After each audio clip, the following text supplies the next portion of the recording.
السلام علیکم ورحمۃ اللہ وبرکاتہ۔ الحمد للہ رب العالمین والصلاة والسلام علی افضل من صلی وصام وعلى آلہ واصحابہ الاکرمین الافضلین اما بعد فاعوذ باللہ من الشیطان الرجیم وَإِذَا سَأَلَكَ عِبَادِي عَنِّي فَإِنِّي قَرِيبٌ أُجِيبُ دَعْوَةَ الدَّاعِ إِذَا دَعَانِ صدق اللہ العظیم۔ معزز سامعین اکرام، ابھی میں نے آپ کے سامنے اس سورہ بقرہ کی 186 آیت کی تلاوت کرنے کی سعادت حاصل کی ہے۔ اس آیت مبارکہ میں اللہ رب العزت ارشاد فرما رہے ہیں، اے حبیب پاک صلی اللہ علیہ وسلم، جب آپ سے میرے بندے میرے بارے میں سوال کرے کہ اللہ کی ذات قریب ہے کہ ہم اس سے مناجات کریں، سرگوشی کریں، یا پھر اللہ کی ذات بعید ہے کہ ہم اس کو ندائے دیں، پکاریں، تو ارشاد ہو رہا ہے فَإِنِّي قریب، تو میں قریب ہوں بندوں کے، اجیب دعوت الداع اذا دعان، کہ میں دعا کرنے والے کی دعا نہ صرف سنتا ہوں بلکہ اس کو قبول کرتا ہوں جب وہ مجھ سے دعا مانگے۔ اس آیت کریمہ میں اللہ رب العزت تمام بندوں کو بشارت دے رہے ہیں کہ اللہ تعالیٰ بندوں کی دعا ضرور قبول فرماتے ہیں جب بندے اس سے دعا مانگتے ہیں۔ اب دیکھیے، یہ آیت کریمہ سورہ بقرہ کی 186 آیت ہے۔ اس سے پہلے جو 3 آیتیں گزری، آپ دیکھیں آیت نمبر 183، 184، 185، یہ 3 آیت کریمہ میں اللہ رب العزت روزوں کی فرضیت کا حکم فرمایا۔ پھر اس کے بعد جو دوسری آیت ہے اس میں روزوں سے متعلق کچھ احکام اور کچھ مسائل کا ذکر فرمایا۔ پھر اس کے بعد جو آیت ہے اس میں ماہ رمضان کا ذکر فرماتا ہے کہ ماہ رمضان وہ مبارک مہینہ ہے جس میں قرآن جیسی مقدس کتاب نازل کی گئی ہے، اور قرآن کے نازل کرنے کا مقصد کیا ہے اللہ وہ بھی بتاتے ہیں۔ پھر اس کے بعد کی آیت کریمہ میں اللہ رب العزت دعا کا ذکر فرما رہے ہیں کہ اللہ تعالیٰ بندوں کی دعا قبول فرماتے ہیں۔ پھر اس کے بعد جو آیت آ رہی ہے اس میں پھر مزید روزوں سے متعلق مسائل کا ذکر ہو رہا ہے۔ تو اس میں راز کیا ہے؟ اس میں بات کیا ہے کہ اللہ تعالیٰ روزوں کے مسائل بتاتے بتاتے پھر درمیان میں ایک آیت کریمہ لاتے ہیں، اس میں دعا کا ذکر فرماتے ہیں، پھر اس کے بعد پھر روزوں سے متعلق مسائل بیان فرما رہے ہیں۔ تو اس میں پہلی بات یہ ہے کہ جس طرح روزہ الصوم عبادت ہے، اسی طرح اللہ سے دعا مانگنا، اللہ کی بارگاہ میں دعا کرنا، یہ بھی عبادت ہے، جیسا کہ حدیث شریف میں بھی آتا ہے الدعاء والعبادہ۔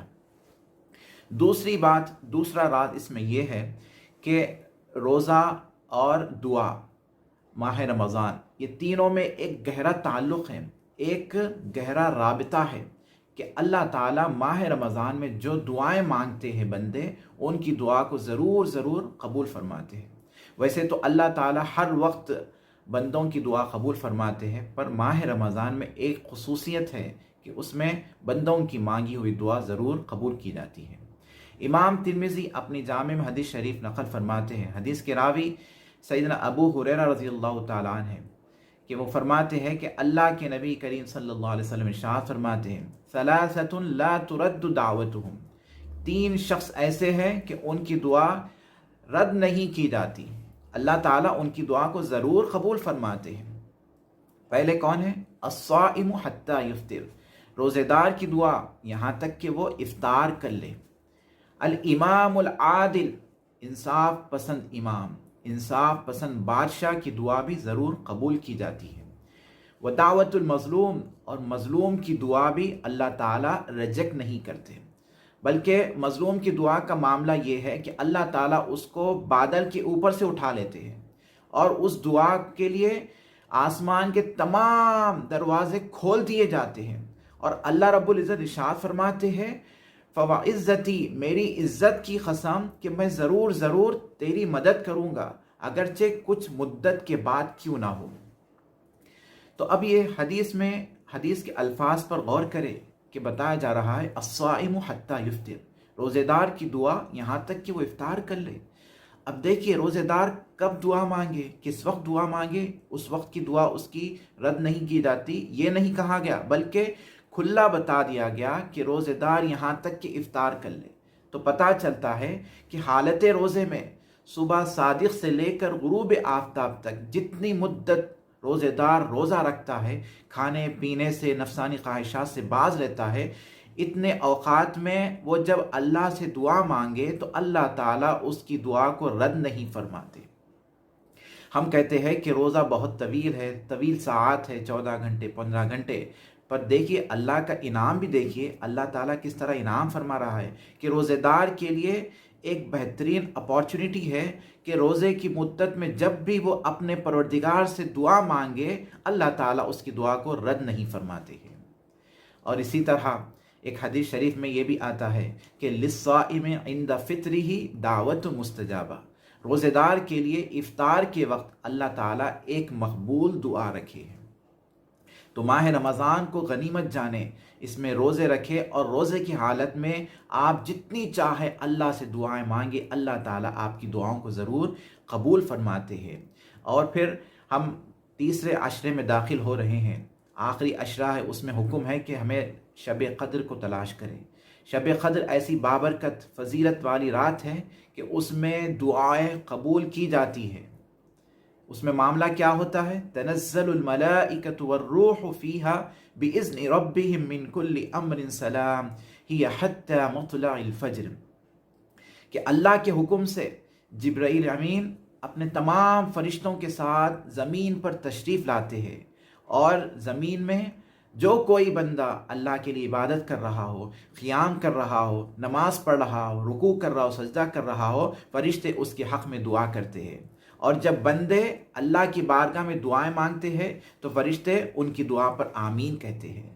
تو دیکھیے وہ دعا، ہماری وہ دعائیں جس پر اللہ کے فرشتے آمین کہہ رہے ہو، وہ دعا کی قبولیت میں کس قسم کا شک شبہ کیا جا سکتا ہے؟ کسی بھی قسم کا شک شبہ اس میں نہیں کیا جا سکتا، وہ دعا ضرور ضرور قبول ہو کر ہی رہے گی انشاءاللہ۔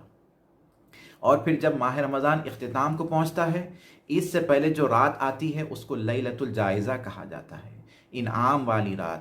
وہ رات میں اللہ تعالیٰ بندوں کے لیے انعامات تقسیم فرما رہے ہیں، اور اس رات میں بھی جو ہے دعائیں قبول کی جاتی ہے۔ ارشاد ہوتا ہے 5 راتیں ایسی ہے کہ جس میں اللہ تعالیٰ دعائیں قبول فرماتے ہیں۔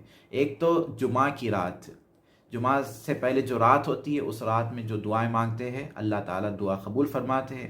اسی طرح عیدین کی راتیں، اس میں بھی اللہ دعائیں قبول فرماتے ہیں، اور اسی طرح ماہ رجب کی پہلی رات میں بھی دعائیں قبول کی جاتی ہے، اور اسی طرح ماہ شعبان کی 15ویں رات میں بھی دعائیں قبول کی جاتی ہے۔ تو یہ بہت بہترین مواقع ہے، اس مواقع کو غنیمت جانیں اور دعاؤں کا خاص اہتمام کرتے رہیں۔ اپنے لیے دعا کرے، اپنے گھر والوں کے لیے دعا کرے، اپنے والدین کے لیے دعا کرے، اور تمام امت مسلمہ کے لیے دعائیں کرتے رہے۔ اللہ سے دعا ہے کہ اے باری تعالیٰ، ہماری اس ماہ رمضان میں ہم جو بھی دعائیں مانگ رہے ہیں ہماری دعاؤں کو قبول فرمائے۔ وما علینا الا البلاغ المبین۔